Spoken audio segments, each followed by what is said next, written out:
नमस्कार दोस्तों। भारत और यूनाइटेड किंगडम के बीच हुआ नया फ्री ट्रेड एग्रीमेंट एक बड़ा ऐतिहासिक कदम है जिसे सरकार ने गोल्ड स्टैंडर्ड डील बताया है। आइए समझते हैं क्या है इस समझौते की पूरी कहानी और भारत को इससे क्या क्या बड़े फायदे होंगे।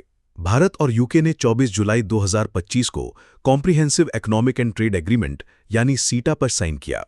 इस समझौते को प्रधानमंत्री नरेंद्र मोदी और ब्रिटेन के प्रधानमंत्री कीर स्टारमर की मौजूदगी में लंदन में साइन किया गया। केंद्रीय वाणिज्य मंत्री पीयूष गोयल ने कहा कि यह समझौता भारत के लिए फिनोमिनल यानी असाधारण है और इसमें भारत ने अपने किसी भी संवेदनशील सेक्टर पर कोई समझौता नहीं किया है। अब बात करते हैं इस समझौते से भारत को होने वाले फायदों की। इस डील के तहत भारत की 99% निर्यात वस्तुएं जैसे टेक्सटाइल, जेम्स एंड ज्वेलरी, समुद्री उत्पाद, चमड़ा, इंजीनियरिंग गुड्स आदि अब ब्रिटेन को बिना किसी टैक्स के भेजे जा सकेंगे।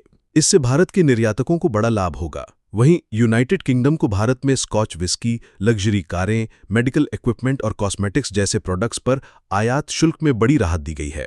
स्कॉच विस्की पर टैरिफ सीधे 150% से घटाकर 75% कर दिया गया है, जो आगे जल के 40% तक आ सकता है। लग्जरी कारों पर भी टैक्स कम होगा, जिससे विदेशी कंपनियों को भारतीय बाजार में एंट्री आसान हो जाएगी।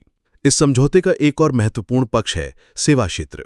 अब भारतीय आईटी प्रोफेशनल्स, शेफ, योग ट्रेनर, कलाकार और अन्य कुशल श्रमिकों को ब्रिटेन में काम करने के ज्यादा अवसर मिलेंगे। करीब 1800 विशेष वीजा स्लॉट भारतीय नागरिकों के लिए खोले जाएंगे। डिजिटल व्यापार, कानून, फाइनेंस और एजुकेशन सेक्टर में भी भारतीय कंपनियों को ब्रिटेन में ज्यादा पहुंच मिलेगी।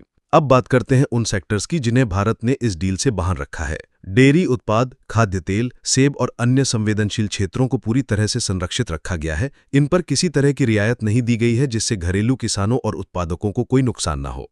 ये समझौता भारत की एमएसएमई, स्टार्टअप और एक्सपोर्ट आधारित उद्योगों के लिए नए दरवाजे खोलता है। राजस्थान, गुजरात और तमिलनाडु जैसे राज्यों को इससे सबसे ज्यादा फायदा मिलेगा। राजस्थान के टेक्सटाइल और जेम्स एंड ज्वेलरी उद्योग को नया बाजार मिलेगा। गुजरात के डायमंड, फर्नीचर और सेरेमिक सेक्टर को बड़ा बूस्ट मिलेगा, जबकि तमिलनाडु में मछली पालन और हैंडलूम उद्योग को नई रफ्तार मिलेगी। भारत और ब्रिटेन के बीच द्विपक्षीय व्यापार आने वाले वर्षों में $120 अरब यानी करीब 10 लाख करोड़ रुपए तक पहुंचने की उम्मीद है। ब्रिटेन को इससे हर साल करीब 4.8 अरब पाउंड का सीधा फायदा होगा। इस डील से जहां एक तरफ भारत का निर्यात बढ़ेगा, वहीं विदेशी निवेश और रोजगार के नए अवसर भी बनेंगे। सरकार का कहना है कि यह समझौता भारत की वैश्विक ताकत और आत्मनिर्भरता का प्रतीक है, जहां हमने अपने हितों की सुरक्षा करते हुए वैश्विक बाजार से मजबूत साझेदारी की है। डील तो हो चुकी है, अब देखना यह है कि आने वाले महीनों में इसका असर भारत की इकोनॉमी और आम लोगों पर कितना गहराई से दिखता है। डिस्क्लेमर: ये वीडियो केवल सूचनात्मक उद्देश्य से बनाई गई है। इसमें दी गई जानकारी सार्वजनिक स्रोतों, समाचार रिपोर्टों और विश्लेषण पर आधारित है। ये किसी भी प्रकार की निवेश या व्यापारिक सलाह नहीं है। कोई भी वित्तीय निर्णय लेने से पहले अपने सलाहकार से संपर्क करें। अगर आपको ये वीडियो जानकारीपूर्ण लगी हो तो इसे लाइक करें, शेयर करें और चैनल को सब्सक्राइब करना ना भूलें। मिलते हैं अगले वीडियो में, तब तक के लिए धन्यवाद।